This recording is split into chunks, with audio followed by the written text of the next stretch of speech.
Today we are going to speak about inclusive and extractive institutions. Teenagers in South Korea grow up just like us. Many obtain a good education and face incentives that encourage them to exert effort and excel in their chosen vocation. South Korea is a market economy. South Korean teenagers know that if successful, one day they can enjoy the fruits of their investments and efforts.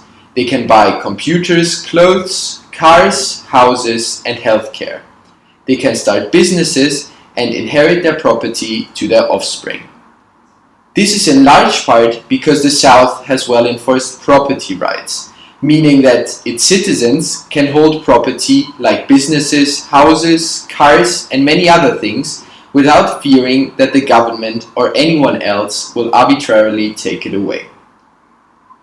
Just as in the United States, if you own a business in South Korea, you know that the income it generates is yours, other than the taxes you pay, which are often used to provide public goods and services valued by the citizens of your country. You are well protected because the state upholds law and order, and if you write business contracts, the courts enforce them. It is possible for entrepreneurs to borrow money from banks and financial markets, for foreign companies to enter into partnerships with South Korean firms, and for individuals to obtain mortgages to buy houses. Teenagers in North Korea face vastly different lives from those in the South. They grow up in poverty, without high-quality education to prepare them for skilled work or entrepreneurship. Much of the education they receive at school is pure propaganda about foreign threats against North Korea and the benevolent leadership of their supreme leader and the North Korean military. But these teenagers know that they will not be able to own property, start businesses, or make much money, because there is no private property in North Korea. They also know that they will not have access to markets where they can deploy their skills or use their earnings to purchase the goods that they need and desire. These different rules are part of the institutions under which North and South Koreans live. So, what are economics institutions?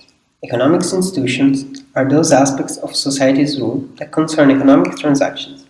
Besides the protection of property rights, economics institutions include such things as the functioning and impartiality of the juridical system, the financial arrangements that determine how individuals and business can borrow money, and the regulations that shape how costly it is to enter into a new line of businesses or a new occupation.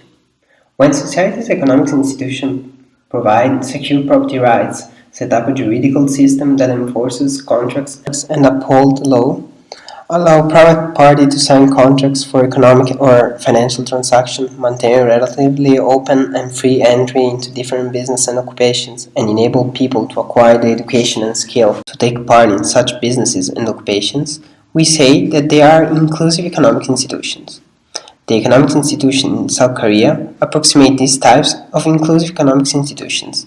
They are inclusive in the sense that they encourage the participation of great majority of the population in economic activities in a way that the best makes use of their talent and skills. As we have seen, inclusive economic institutions do not describe the situation in North Korea.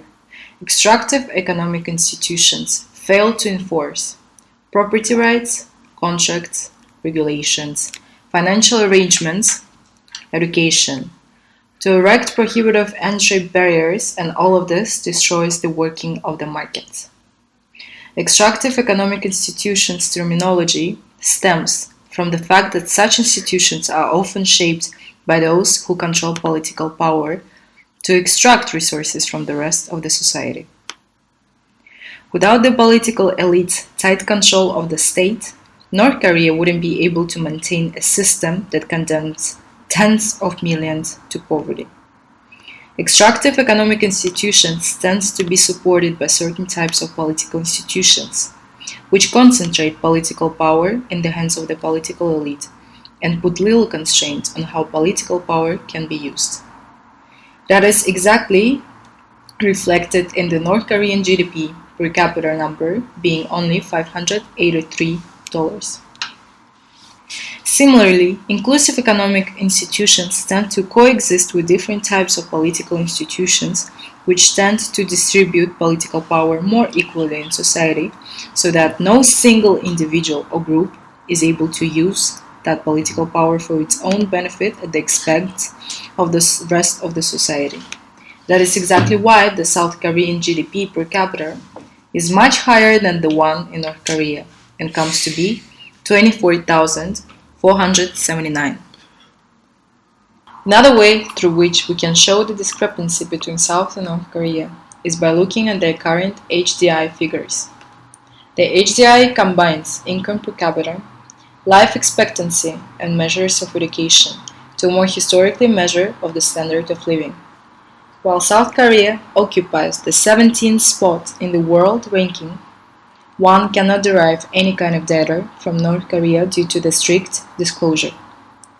The general conclusion that you, all our dearest viewers, can draw out from our movie is: inclusive economic institutions foster economic activity, productivity growth, and economic prosperity, while extractive economic institutions generally fail to do so.